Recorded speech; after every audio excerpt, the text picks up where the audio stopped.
Hello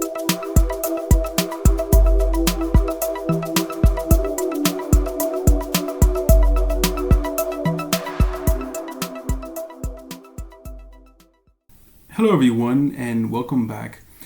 In this lecture, I'm going to be talking about the change control process initially, and then what I'll do in the second part of this lecture, I'm going to go over the change control form that you would be filling out to execute the change control.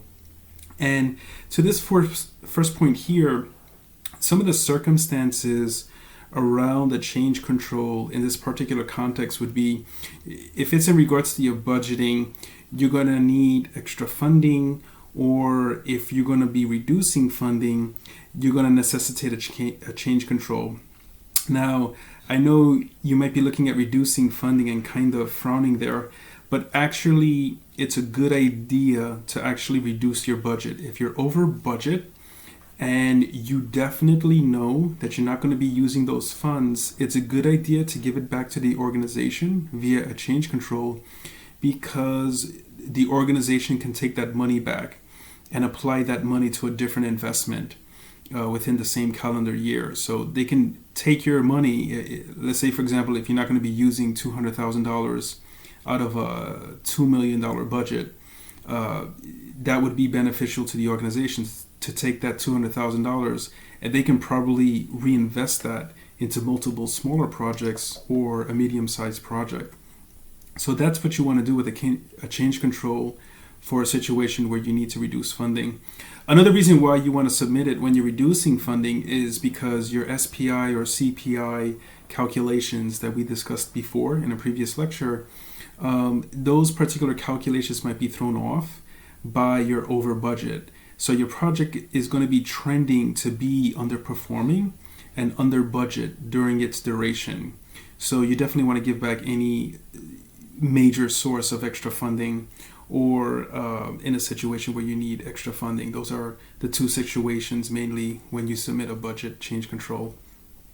To the second point here, you need to take a step back and reforecast how much you're going to need for change control, for a budgetary change control, and you're going to reach out to the project resources as well as the resource managers or their particular managers, and you're going to repeat the process that we discussed previously, where you're attaining hourly estimations each month for those resources.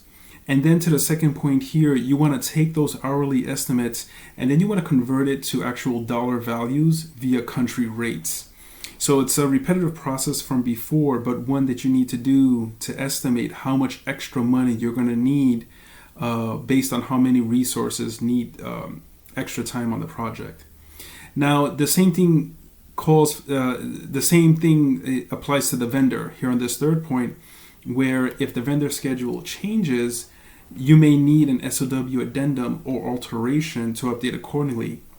And this is especially true if, let's say, for example, a vendor is producing a milestone of $50,000 in May, but there might be a delay in schedule where the vendor might not deliver that milestone until June, and the cost may be increased. Maybe it's $100,000. So you would have to update the SOW with that vendor for those parameters. And then what happens is, the reason why you want to do that is because on the back end, the purchase order dashboard is updated. So in that way, finance and procurement, they're aware of what changes are being made to the contract with the vendor, and the purchase order dashboard can be updated accordingly. You want to do this change control for this. You don't want to just go ahead and make agreements with the vendor that they're going to receive payment. You must go through this SOW addendum process first to make sure that finance and your company's procurement are okay with taking on those changes. So that's what you want to do here. And then lastly, think about what other purchases need to be made for the project. If purchases are driving your project to be over budget, just make sure you have a handle on everything that's going to be purchased, such as hardware, licenses, software, telecom services. It could be anything. Just make sure all of these components here in this middle section, these 4 bullet points here, make sure you have these estimates tightly aligned, so in that way you know exactly how much money extra you're going to be asking for in the change control. One thing I want to discuss here lastly, this last bullet point here, is the proactivity. You have to be proactive on this if you realize there are changes necessary to your project. And a good idea here, to this first subpoint, it's a good idea every week to analyze your budget and your project, and to see how the costs are going and to see how your budget is trending every single week. Because the moment you realize that you need changes to your budget or you need to make alterations, you have to let your executive stakeholders know, and you have to let your PMO know, because you want to initiate this change control process immediately when you realize your budget is in trouble. And that goes to the second bullet point here. You don't want to wait. If you need adjustments to your budget, do it immediately via change control. And even before you do that, you should sit down with your executive stakeholder management, have a meeting with them, and discuss why exactly the budget is trending the way it is. Provide an explanation as to why you're going to need extra funding. Make sure you get their approval first. Don't just go into the system and submit a change control. Get approval from the executive stakeholders first. And then to this last sub-bullet here, you want to be proactive and get on this as soon as possible, because bad news ages badly. This is a term that I've heard from a former colleague, and it goes to the context of a bottle of wine. Certain wines age well, bad news ages badly. So you don't want to sit on things. You want to be definitely proactive. Going to our next slide, this is actually the information that you're going to be entering. Again, to the first bullet point here, it's best if you have some sort of automated tool or portal or PPM system that does change controls automatively. But if you don't, you may be using forms with manual signatures or digital signatures. That's fine.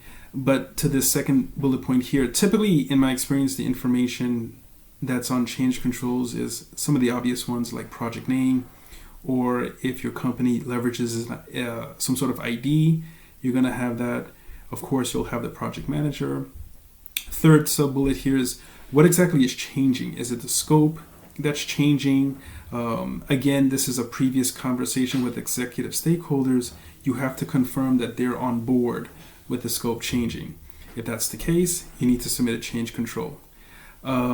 Project start and finish dates. If your schedule is trending to finish later, again, you have to get agreement with the executive stakeholder management that they're fine with that, and you're putting in a change control here to change the dates. And of course, here in regards to budget, this is what we've been talking about so far. Again, you want to have a conversation with the executive stakeholder management to make sure they're on board with your budget maneuvers as it pertains to the change control. Now, one thing I want to bring up here, it's an item called risk of not executing the change. And in certain organizations I've worked at, I haven't seen this, but I think it's good to indicate this. If you have like a change control form, it's good to have a section called this, risk of not executing the change. And what this does is that it basically tells the executive management who's approving the finances, it tells them what is the risk of them not executing this change control. And it would be fantastic if you can quantify it. Like, for example, if this change control is not executed, the project will come in under budget, and the company may lose, $2 million, or the savings may be impacted by $5 million. We won't save as much as we thought we would if this project is put on hold, or we decide not to execute this project. So I think somewhere, if there's a way to put in a section where there's a risk of not executing the change, I think that's pretty important there. And then, of course, you have the approval process. If you're using an automated system, maybe what happens is there's a workflow that happens in that automated system. The approvers get emails, and then electronically they approve, and then the next person in the workflow approves it. If you're doing manual documentation, maybe there's physical signatures, and then you have to scan documentation for confirmation of approval. Now, one last thing here, understand that any changes to your project cannot happen unless the change control is approved.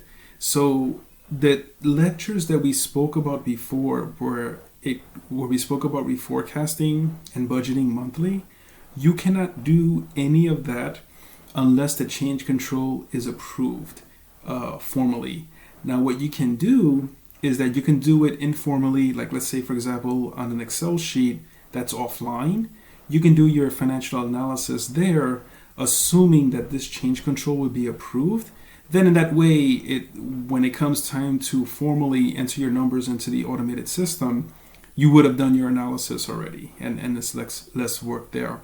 But from a formal sense, no changes can happen until this change control is approved. Because when the change control is approved, that means that everyone who had to look at that change control information approved that change control information, and you're good to go to make your budgetary changes. And that goes to the last point here. If you've done your analysis offline, then you're ready to immediately make changes to this. So this closes out this particular lecture on the change control process. Again, if you have any questions, definitely reach out to me and I'll get back to you. And that closes out this lecture, and I'll see you in our next lecture. Thanks so much. Hello, my name is Dan Rivera, a certified project management professional for about 10 years. In that time, the financial knowledge I gained as a project manager inspired me to create this course on budget and cost management for information technology projects. In 2019, the Harvard Business Review reported that on average, projects go over budget by 27% of their intended cost. Also on average, 1 in 6 projects saw a budget overrun of 200%. Yikes. My goal with this project is to help educate you specifically about the financial management of an information technology project. Personally, I was frustrated by not finding information about budget and cost management techniques for IT projects specifically. Hopefully, this course is on the path to changing that.